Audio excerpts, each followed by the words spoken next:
గీతా విద్యాపీఠం 2018న ప్రారంభించినటువంటి ఒక సంస్థ. గీతా విద్యాపీఠం సహబోధక్ అసోసియేట్ టీచర్ అనేటువంటి ఒక నామధేయంతో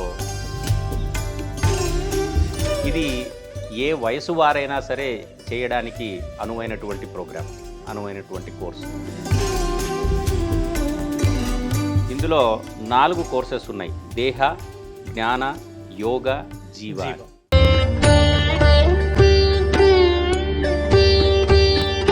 వెల్కమ్ టు తెలుగు. నేను మీ యాంకర్ శరత్. ఇవాళ మనతో పాటు ఒక గెస్ట్ ఉన్నారు. Geeta Vidyapeetham organisation founder and president Shri Gopi Venkateswara Prasad గారు. సార్ నమస్తే అండి. నమస్కారం. ఒకసారి మీ ఆర్గనైజేషన్ గురించి, అసలు మీ ప్రణాళికల గురించి ఒకసారి వివరిస్తారండి? గీతా విద్యాపీఠం 2018న ప్రారంభించినటువంటి ఒక సంస్థ. ఆ పేరులోనే స్పష్టమవుతుంది ఇది భగవద్గీతకు సంబంధించినటువంటి సంస్థ అని. గీతా విద్యాపీఠం యొక్క ముఖ్య ఉద్దేశ్యము సనాతనముగా మనకు లభ్యమైనటువంటి శ్రీమద్ భగవద్గీత ద్వారా అందులో నిక్షిప్తమై ఉన్నటువంటి అమూల్యమైనటువంటి జ్ఞానాన్ని యువతరానికి అనువుగా పాఠ్యాంశాలుగా వాటిని విభజించి ఎంపిక చేసినటువంటి శ్లోకాల ద్వారా అందించేటువంటి ప్రయత్నం చేస్తున్నాం. ఇది ఇప్పటికే భారతదేశంలో దాదాపుగా 50 పాఠశాలలలో 11,000 మంది పిల్లలు మా కోర్సెస్ని అభ్యసిస్తున్నారు. మిగతా భగవద్గీతకు సంబంధించినటువంటి కార్యక్రమాలకి గీతా విద్యాపీఠం చేపట్టినటువంటి కార్యక్రమానికి ఉన్నటువంటి వ్యత్యాసం ఏంటంటే, భగవద్గీతని యథాతథంగా కాకుండా 18 అధ్యాయాలతో 700 శ్లోకాలతో ఉన్నటువంటి సుదీర్ఘమైనటువంటి ఒక గొప్ప గ్రంథం భగవద్గీత.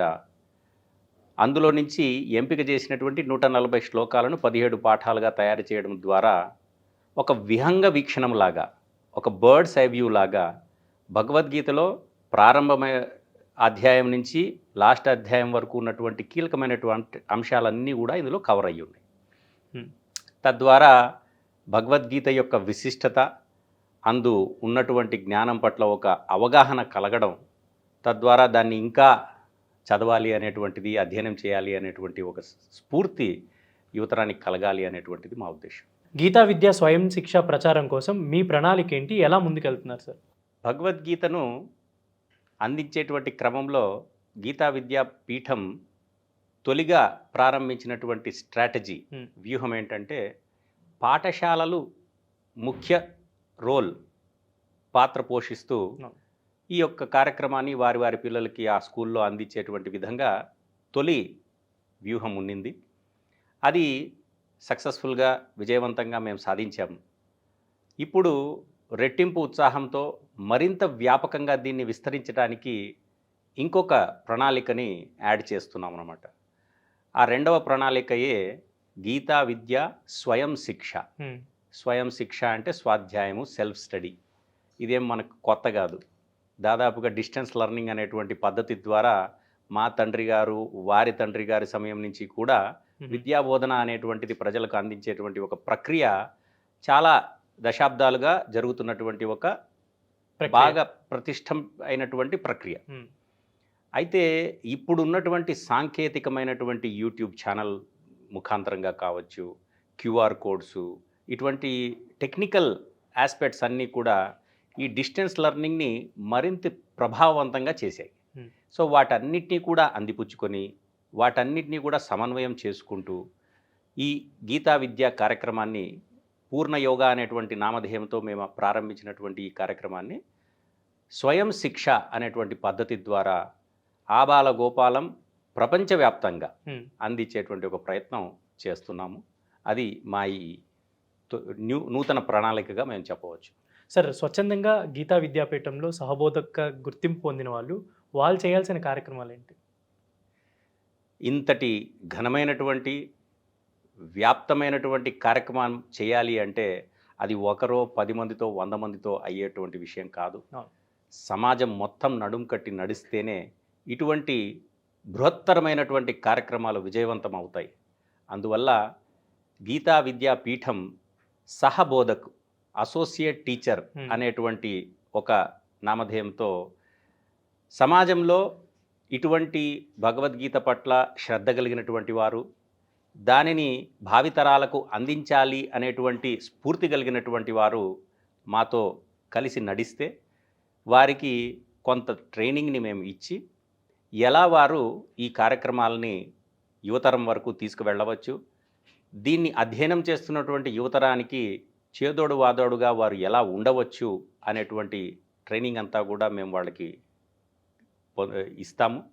అలా ఇచ్చిన తర్వాత వారు వారి వారి ప్లేసెస్లో, వారు ఏ ఊర్లో ఉంటే ఆ ఊర్లో, వారి చుట్టూ ఉన్నటువంటి అధ్యయనం చేస్తున్నటువంటి పిల్లల యొక్క కార్యక్రమాలు ఎలా సాగుతున్నాయి అనేటువంటిది నిరీక్షించడం, పరీక్షించడం కావచ్చు, దానికి వ్యాలిడేషన్ చేయడం కావచ్చు. ఈ విధంగా కొన్ని కొన్ని బాధ్యతలను మేము వారికి అప్పచెప్పి, వారి యొక్క చేయూతతో ఈ బృహత్తర కార్యక్రమాన్ని ప్రపంచవ్యాప్తంగా చేసేటువంటి ఒక సంకల్పంతో ముందుకు నడుస్తున్నాం. సార్, ఇప్పుడు మీరు రూపొందించిన కోర్సెస్ ఇవన్నీ కూడా ఏ వయసు వారు చేయాలి, అంటే ఎలా చేయొచ్చు అనేది ఒకసారి వివరిస్తారా సార్? మేము తయారు చేసినటువంటి కోర్సెస్, వాటికి తయారు చేసినటువంటి పాఠ్య పుస్తకాలు, వాటి స్వరూపాన్ని మీరు గమనించినట్లయితే ఇది ఏ వయసు వారైనా సరే చేయడానికి అనువైనటువంటి ప్రోగ్రాం, అనువైనటువంటి కోర్సు. అయితే యువతరం ఈ యొక్క కోర్సెస్ని చాలా ముఖ్యంగా గ్రహించాల్సినటువంటి అవసరం ఉంది కాబట్టి, వారికి సులభతరం చేయడం కోసం మేము రూపొందించినటువంటి పాఠ్య ప్రణాళికలో గ్రాఫిక్ ఇల్లస్ట్రేషన్స్ ద్వారా, అంటే దృశ్య రూపంలో భగవద్గీత యొక్క శ్లోకాల యొక్క అర్థాన్ని తెలియజెప్పేటువంటి ఒక ప్రయత్నం. తద్వారా భగవద్గీత శ్లోకాల యొక్క వివరణ వోకల్గా చెప్పడమే కాకుండా, దానికి మరొక నేపథ్యం అంటే దృశ్య రూపంలో ఒక విజువల్ కూడా తోడైనప్పుడు అది త్వరగా వారు గ్రహించడానికి అవకాశం ఉంటుంది. అదేవిధంగా ఆ వర్క్ బుక్స్, టెక్స్ట్ బుక్స్ కలిపి వీరు చేయవలసినటువంటి యాక్టివిటీస్ని కూడా స్టాండర్డైజ్ చేసేసాం. అందువల్ల ప్రపంచవ్యాప్తంగా ఎక్కడ ఏ విద్యార్థి ఈ కోర్సును అధ్యయనం చేసినా వారు ఒకే పద్ధతిలో, ఒకే స్టాండర్డ్లో దాన్ని చేయటానికి ఒక అవకాశం ఉంటుంది. మనతో తోడైనటువంటి సహబోధకులు కూడా చాలా సులువుగా ఈ కార్యక్రమంలో వారి భాగస్వామ్యం వహిస్తూ దీన్ని ముందుకు నడిపించేదానికి అవకాశం కూడా ఉంటుంది. కావున నేను చెప్పొచ్చేది ఏంటంటే, పిల్లలు, వారితో పాటు వారి తల్లిదండ్రులు సకుటుంబ సమేతముగా ఈ యొక్క కోర్సుని అధ్యయనం చేయవచ్చు. సార్, ఇప్పుడు పూర్ణ యోగా కోర్సు గురించి, అంటే దాన్ని ఎలా కంప్లీట్ చేయాలి, చేసిన వాళ్ళకి ఏమైనా సర్టిఫికేట్ ఉంటుందా, ఒకసారి దాని గురించి వివరిస్తారా సార్? తప్పకుండా. ఇది చెప్పడానికి మేము రూపొందించిన పాఠ్య పుస్తకాలని మీకు చూపిస్తాను. ఓకే. అది చూపిస్తూ ఎలా దాన్ని ప్రారంభించాలి, ఎలా కంటిన్యూ చేయాలి, ఎలా కంక్లూడ్ చేయాలి అనేటువంటిది చాలా స్పష్టంగా తెలుస్తుంది. పూర్ణయోగా ప్రోగ్రామ్, ఈ కోర్సుకి ఈ పేరు ఎందుకు పెట్టాము అంటే, మీరు ఇక్కడ గమనించవచ్చు, ఇందులో 4 కోర్సెస్ ఉన్నాయి. దేహ, జ్ఞాన, యోగ, జీవ. ఇందులో దేహ, జ్ఞాన, యోగ అనేటువంటి 3 కోర్సెస్ కూడా భగవద్గీత ఆధారితమైనటువంటి కోర్సెస్. చివరగా ఉన్నటువంటి జీవ కోర్సు పతంజలి యోగ సూత్రాల మీద ఆధారితమైనటువంటి కోర్సు. ఓకే. మీరు అడగవచ్చు, ఇదేంటిది, ఒక చోట భగవద్గీత, ఒక చోట పతంజలి యోగం అంటున్నారు, వీటి రెండింటికి ఉన్నటువంటి సంబంధం ఏంటి, ఎందుకు అవి రెండు కలిపి ఇక్కడ పెట్టారు అనేటువంటి ప్రశ్న ఉత్పన్నం అవ్వచ్చు. భగవద్గీతలో ఉన్నటువంటి జ్ఞానాన్ని యోగ శాస్త్రంగా అభివర్ణిస్తాము. ప్రతి అధ్యాయం చివర భగవద్గీతలో గమనించినట్లయితే, బ్రహ్మ విద్యాయాం యోగశాస్త్రే శ్రీకృష్ణార్జున సంవాదే అత ప్రథమోధ్యాయ అత ద్వితీయోధ్యాయ, ఈ విధంగా అధ్యాయాలు సమాప్తమవుతూ ఉంటాయి. తద్వారా మనకు తెలిసొచ్చేది ఏంటంటే, భగవద్గీతలో ఉన్నటువంటి జ్ఞానము బ్రహ్మ విద్య. బ్రహ్మ అనేటువంటిది ఒక అడ్జెక్టివ్ వర్డ్ అనమాట, విశేషణ పదం. ఏదైనా సరే గొప్ప విషయాన్ని మనం చెప్పాలన్నప్పుడు అది బ్రహ్మ అనేటువంటి పదాన్ని ఉపయోగించి చెప్తాం. ఉదాహరణకి అస్త్రం అంటే ఒక వెపన్, తిరుగులేనటువంటిది గొప్పది అయినటువంటి ఒక అస్త్రాన్ని చెప్పాల్సి వచ్చినప్పుడు బ్రహ్మాస్త్రం అంటాం.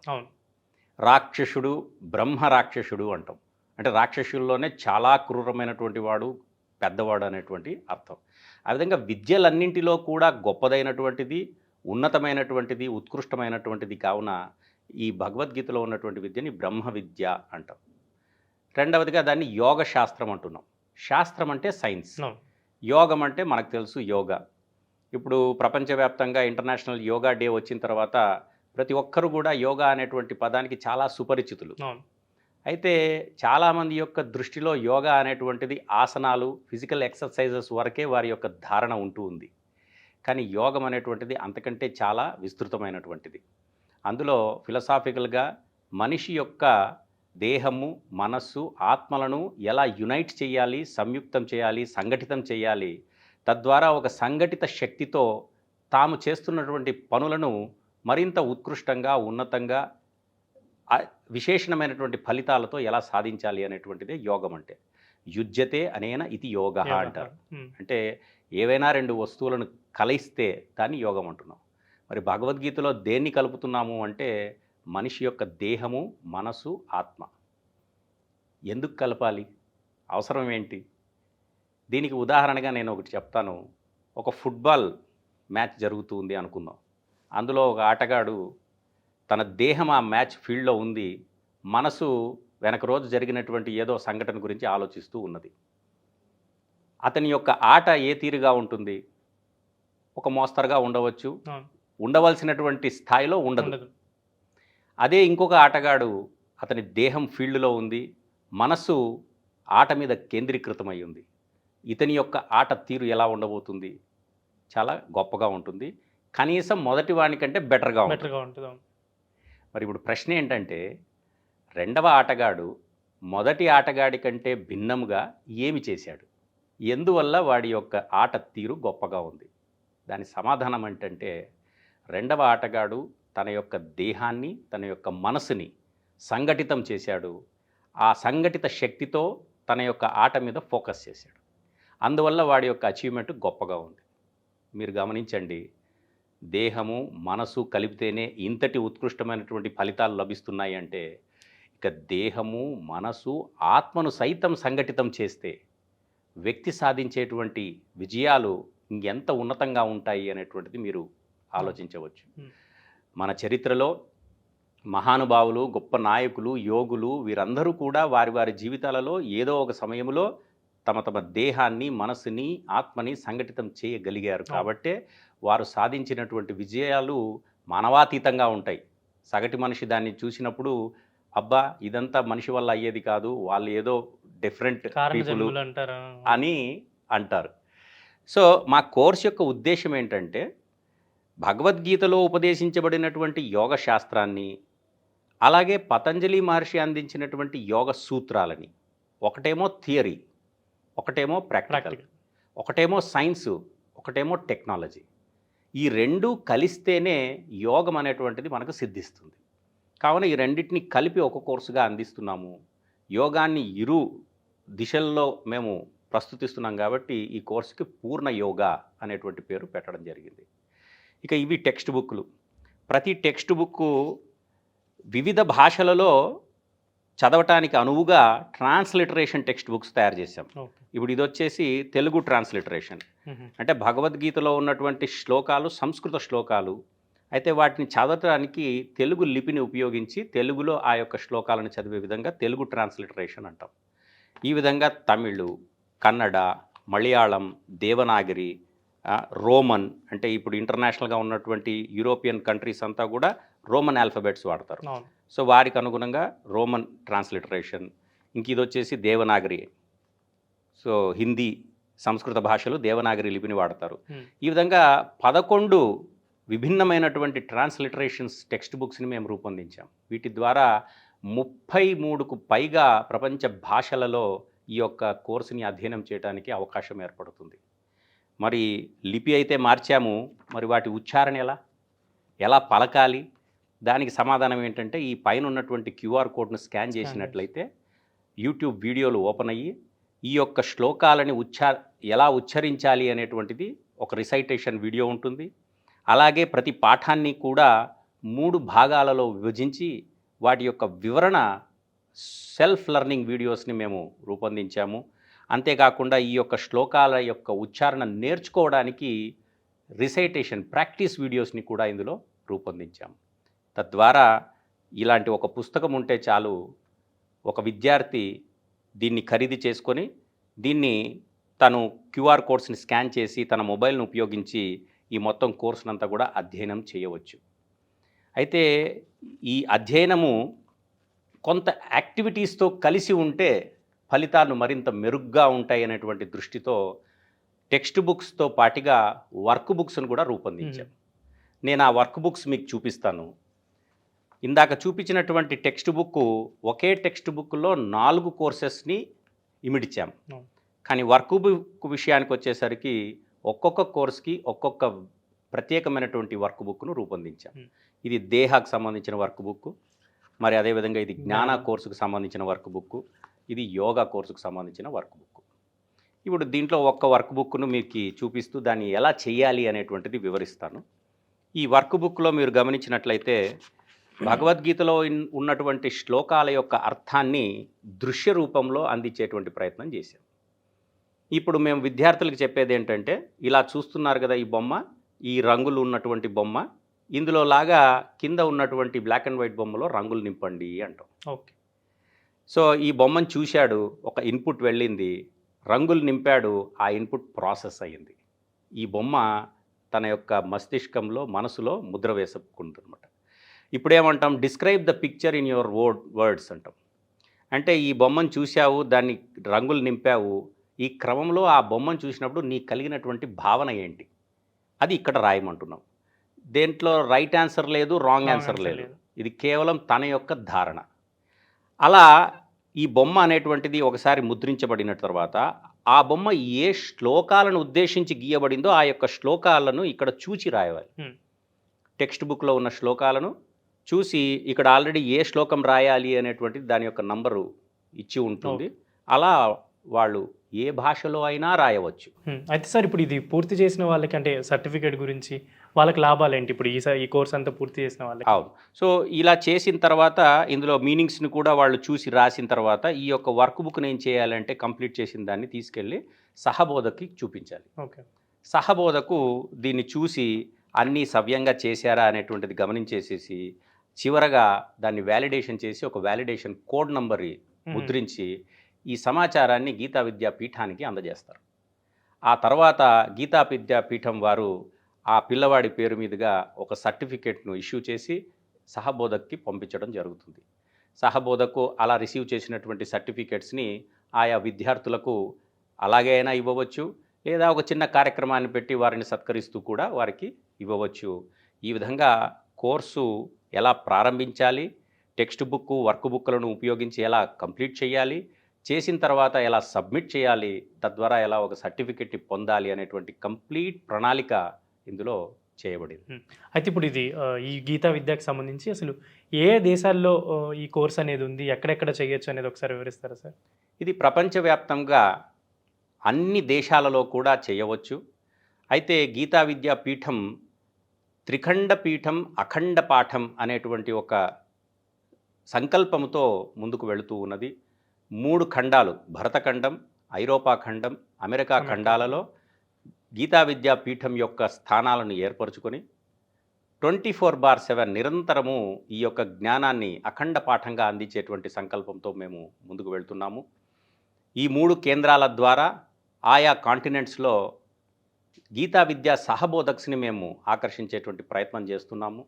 ఎక్కడెక్కడ సహబోధకులు మాకు లభ్యమయ్యి వారు రెడీ అవుతారో అక్కడ ఈ కోర్సు చాలా సులభంగా ముందుకు వెళ్ళడానికి అవకాశం ఏర్పడుతుంది. కావున ఇప్పుడు యథాతథంగా మనం మాట్లాడుతూ ఉండగా భారతదేశంలో కంప్లీట్ ఆసేతు హిమాచల సాగర పర్యంతం అన్ని రాష్ట్రాలలో కూడా ఈ యొక్క కోర్సును అభ్యసించవచ్చు. దానికి తగినటువంటి ట్రాన్స్లిటరేషన్ టెక్స్ట్ బుక్స్ ఆయా ఊర్లలో సహబోధక్స్ని మేము ఎంపిక చేసి వారిని ట్రైనింగ్ చేస్తూ ఉన్నాము. నెక్స్ట్ యూరోప్లో జర్మనీలో మొదటగా దీన్ని మొదలుపెట్టాము. అక్కడ ఈ యొక్క కార్యక్రమాన్ని చేస్తున్నాము. ఇక జర్మనీ చుట్టుపక్కల ఉన్నటువంటి దేశాల్లో కూడా ఇది వ్యాపించబోతూ ఉన్నది. అమెరికాలో కూడా ఈ యొక్క కోర్సును ప్రారంభించాము. అక్కడ కొన్ని రాష్ట్రాలలో ఈ యొక్క కోర్సుకు సంబంధించినటువంటి ఇన్ఫ్రాస్ట్రక్చరు ఆ సహబోధకుల ఎంపిక అనేటువంటిది జరుగుతూ ఉన్నది. అయితే సార్, ఇప్పుడు ఇండియాలో కాకుండా పాశ్చాత్య దేశాల్లో దీనికి సంబంధించిన స్పందన ఎలా ఉంది సార్? చాలా అద్భుతంగా ఉంది. అసలు నాకు కొన్నిసార్లు నేను ఇండియాలోనూ భగవద్గీత యొక్క కోర్సెస్ని బోధన చేస్తూ ఉన్నాను. జర్మనీలో మా ఆశ్రమంలో కూడా నేను భగవద్గీత శ్లోకాలని ఈ యొక్క కోర్సెస్ని బోధన చేస్తూ ఉన్నాను.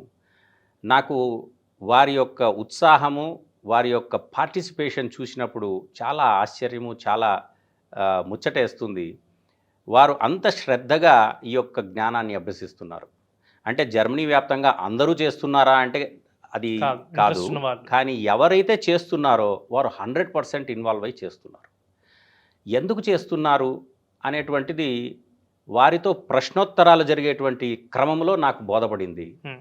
ఒక సంపూర్ణ సత్యాన్ని, మనిషి యొక్క అంతర్ముఖంగా ఉన్నటువంటి ఆత్మతత్వాన్ని అర్థం చేసుకోవడానికి చాలా స్ట్రక్చర్డ్గా, చాలా స్పష్టముగా మనకు భగవద్గీతలో శ్లోకాల ద్వారా జ్ఞానం తెలుస్తుందన్నమాట.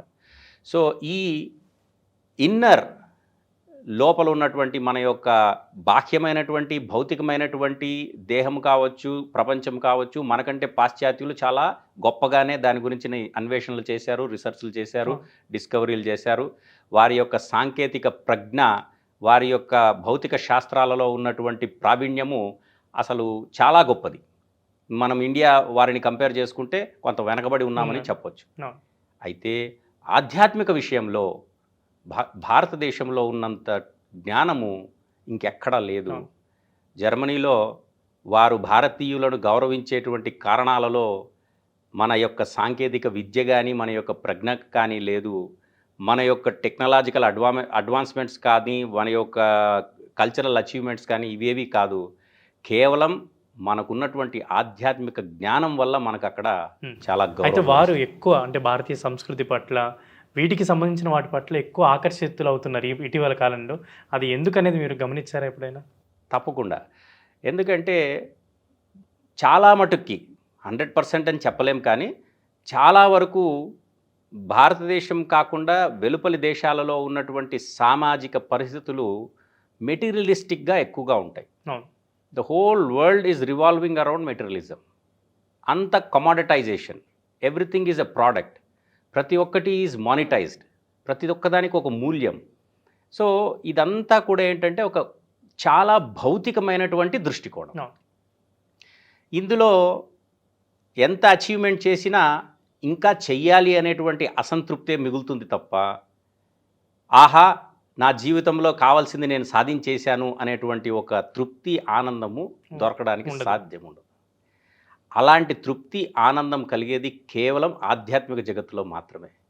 మనిషి అంతర్ముఖుడైనప్పుడు బాహ్యంగా ఉన్నటువంటి ఈ భౌతికమైనటువంటి వస్తు విషయాలు ఏవి ఉన్నా లేకున్నా తన జీవం గడపవచ్చు అనేటువంటి సత్యాన్ని ఏ రోజు తెలుసుకుంటాడో, వేటితో కూడా చాలా రాగం, అనురాగం లేకోకుండా కొంత వైరాగ్యంతో, కొంత శాంతిగా జీవించేటువంటి అవకాశం ఉంది.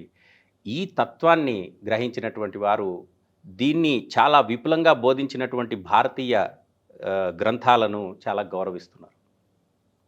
Thank you sir, thank you so much. And Geeta Vidyapeetham organisation గురించి అండ్ ఈ విద్యా బోధన గురించి కూడా చాలా క్లియర్గా వివరించారు మాకు. And thank you so much అండి. చాలా సంతోషం.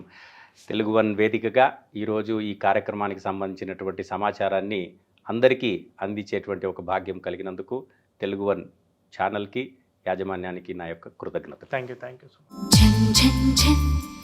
తెలుగు వన్ రమ్మంది తెలుగు వన్.